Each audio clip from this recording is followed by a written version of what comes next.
星呢地理頻道即將喺 YouTube 開堂啦，想知道呢個頻道嘅內容啱唔啱你睇 ？CY 又會有啲咩秘訣教俾大家呢？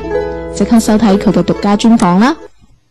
各位同學你哋好啊，我係中國文化科嘅何啟智老師啊。不過今次我嚟呢，就唔係咧宣傳我自己嘅，而係請到一位美女嘅老師，佢叫做 CY 啊。CY 你教乜嘢噶？我呢就係 CY 啦，咁我就係教地理科嘅。你今次呢將會呢以乜嘢人呢作為你嘅教育對象呢？咁我就會以高中嘅地理學生呢作為教育對象，咁尤其是係高考嘅同學仔。因為咧高考咧個範圍其實好廣嘅，地理科呢一科，有時咧高考嘅時候嗰啲題目啊，好似 out syllabus 咁樣，令到呢啲同學仔咧就無所適從，唔知點樣讀好，或者係哇咁多嘢讀點讀啊，令到佢哋讀到最後好似放棄呢一科咁咯。咦係啊，我因為未讀過咧預科嘅地理啊，所以咧我真係唔知個課程係點啊，但係我都感受到咧你所講嘅嘢喎。因為以前咧，我喺考高考嘅時候咧，好多時啲老師咧喺年半嘅課程裏面咧，可以我感覺到好簡化嘅，因為你都係應付考試啫嘛。但係啊，佢花費咗我唔少嘅精力咧，落咗一啲咧無謂嘅地方喎。所以咧，我咧開始慢慢培養一個信念，就係咧學不見道，枉費精神啦。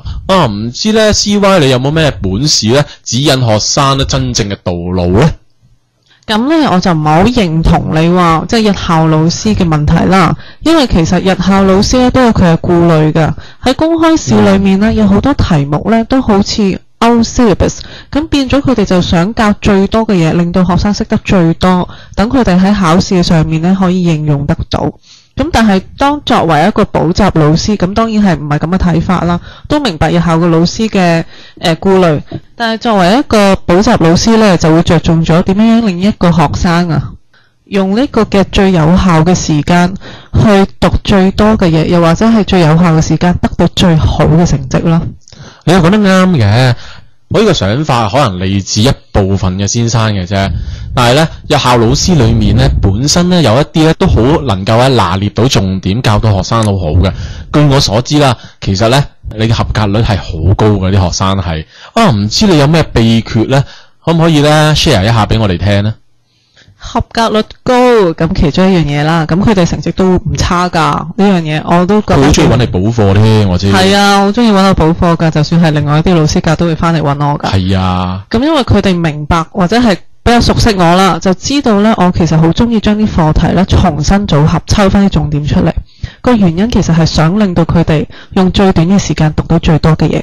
另外咧，亦都可以將地理科啊，佢分開甲、乙、丙三部噶嘛，將佢哋環環緊扣，達到一個一理通百理明嘅呢一個嘅方式。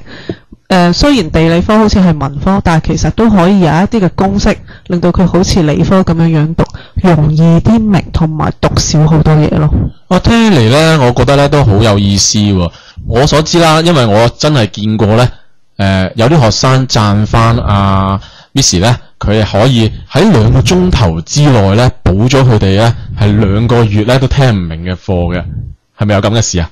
係啊，因為佢哋即係轉咗老師啦，咁佢哋呢就問我啦，佢話向我求救，佢話唔得啊 Miss， 我哋有好多嘢唔明，好多嘢唔識，但係其實我睇教咩㗎？嗰課教農業咯，係呢個 A level 裏面佢嘅月部關於農業嘅，其實好簡單嘅啫，但係我就唔知點解可能個老師未理解得通呢一課啦，咁令到班學生就好迷茫啦。其實佢同甲部一啲嘅課題其實好相關嘅，只要令到佢哋可以回想翻甲部嘅課題，再教佢哋乙部呢，讀嘅嘢其實少好多，亦都容易明好多咯。喺呢度呢都要呢讚賞一下呢 Miss 呢其實睇啲嘢係好通透嘅，所以學生先至會呢揾翻佢呢嚟補翻課嘅啫。因為呢好多時候先生呢佢哋嘅心裏面本身都好含糊啊，對啲概念。含糊到咧根本唔識點樣抽取個通則出嚟，更加唔識點樣重新組合啦。我諗呢一樣嘢你睇得好通透嘅。咁梗係啦，我當年都經歷過高考呢一樣嘢噶嘛。咁時間又唔係多，梗係要諗辦法令到自己讀最少嘅嘢啦。仲有其他科喎，中化、英文，跟住我當年仲有讀中史經濟，科嘅份量都好重噶部嘛。背書嘅直頭，我見過真係。係啊，所以其實我就會覺得，我揾一啲方法令到地理科唔需要背嘅，亦都可以容易回答一啲嘅題目。咁就係當年嘅時候，其實已經鑽研咗噶啦。咁亦都好愛呢一科啦，咁樣樣咯。咁所以就會有一啲嘅技巧係其實由細到大開始發展咗出嚟。咁而家咁自己有得着啦，咁都希望我教嘅學生有一啲嘅得着啦。完全明白啊，亦都完全認同你啊 ，CY 啊，講翻起嚟啦，咁你呢將會開乜嘢 course 俾學生先？將會開關於 map reading 嘅 course。 map reading 啊 ，map reading 佔幾多分㗎？有必要開咩？嗱，map reading 咧喺高考裏面卷一咧就佔20分，你可以話成個高考就佔大概1/10到啦。1/10啊？哇，咁都幾多下㗎喎。其實唔止1/10㗎，真真正正咁樣計落去，仲有其他部分都可以透過 map reading 嘅技巧咧去攞到佢嘅分數㗎。咦，咁都幾着數喎。不過問題就翻嚟啦，有必要開 map reading 先咩？有咩令你咧想咧開一科先咧？係咪睇到學生嘅 map reading 做得好差？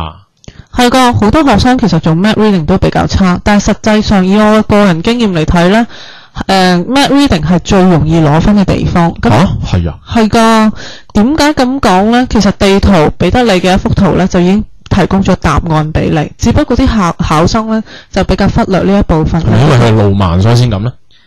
關咩路盲事啊？我都係一個路痴嚟㗎啦。係喎。但係你都可以咧掌握得到喎，咁即係話你一定有一啲方法可以咧掌握得到 map reading 嘅技巧嘅。咁當然啦，因為其實地圖咧就俾咗好多嘅答案我哋啦，咁我就會着力教考生點樣透過地圖去攞啲嘅答案啦。其實呢一個嘅閱讀地圖嘅技巧咧，亦都可以應用喺其他嘅題目上面㗎。咁喺其他嘅題目上面，其實地理科亦都會有一啲嘅圖啦，或者有啲嘅表啦。透過我哋訓練 map reading 技巧咧，其實可以令到佢哋喺其他嘅部分咧攞到更多嘅分數咯。map reading 就係嗰份 map 擺咗喺度，只不過你唔識得發掘，所以就攞唔到佢嘅分數。如果因為咁而少咗1/10嘅分數咧，其實咧我覺得都幾無謂咯。係㗎，唔抵㗎。其實呢個嘅閱讀地圖嘅技巧，其實對於一個學生嚟講，除咗訓練佢哋係就係喺地圖上面揾一啲嘅答案之外，亦都可以喺另外一類型或者係日常生活裏面可以應用得到咯。你講得啱嘅，呢個一個思維訓練嚟嘅。咁睇嚟咧，唔怪得你開呢個咁嘅 course 先啦。咁我都明白咧，點解我要補 map reading 先啦。不過我仍然都諗翻個好實際嘅問題啊。喺市面上面都有唔少嘅地理科嘅補習嘅天王啦，係啦，不補嚟補過幾個咋，我話翻俾你知。咁點解我要寫天王而補你呢個 CY 嘅課程呢？嗱，咁其實咧，高能力、中能力同低能力嘅學校，其實我都教過，我就好明白到其實唔同能力嘅學生，佢對於讀地理呢一科咧，其實遇到嘅困難亦都會唔同。高能力嘅咁佢哋會望攞 A。低能力嘅佢哋就想合格，咁當然啦，就算補低能力嘅都可以令到佢哋有一個好理想嘅成績啦。咁因為就係我明白到佢哋究竟有啲咩需要，有啲乜嘢缺點咯。咁又係嘅，其實因為對比起嚟呢，CY 呢有日校嘅經驗啊，我諗呢，佢就會好明白到呢要照顧學習嘅差異，有邊批人需要啲乜嘢嘢。我諗呢喺一方面呢，佢的確係呢能夠補足得到嘅。同時另一樣嘢啊，我要講一講翻嘅就係呢。其實補嗰啲地理天王咧好悶噶，我記得CY 俾我感覺就唔係真係咁悶噶。嗱，至少從學生裏面聽翻咧，佢唔係真係咁悶噶。你有咩秘訣先？有咩秘訣啊？有時會將呢個嘅地理科同佢哋生活拉上關係啦，等佢哋感受深啲啦，唔會話好似隔住埲牆去睇一啲嘢啦，就會親身感受多啲，令到佢哋嘅記憶會好多啦。亦都會講一啲可能得意啲嘅例子俾佢哋啦，譬如同佢哋講下原來水結冰嘅時候會膨脹，咁我可能就會扇佢哋啦。喂，你試下翻屋企擺罐呢個嘅可樂擺落冰格度，睇下第二日發生啲咩事啦，咁樣樣我都會試下講呢一啲嘅笑話俾佢哋知。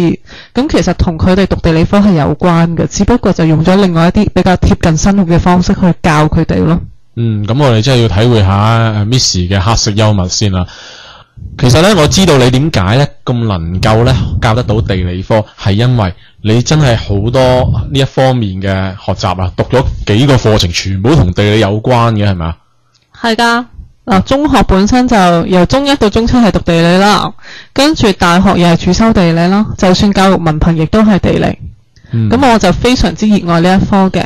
咁讀地理科嘅老師咧，通常都中意去下其他地方睇啦，睇翻當地嘅風土人情啦。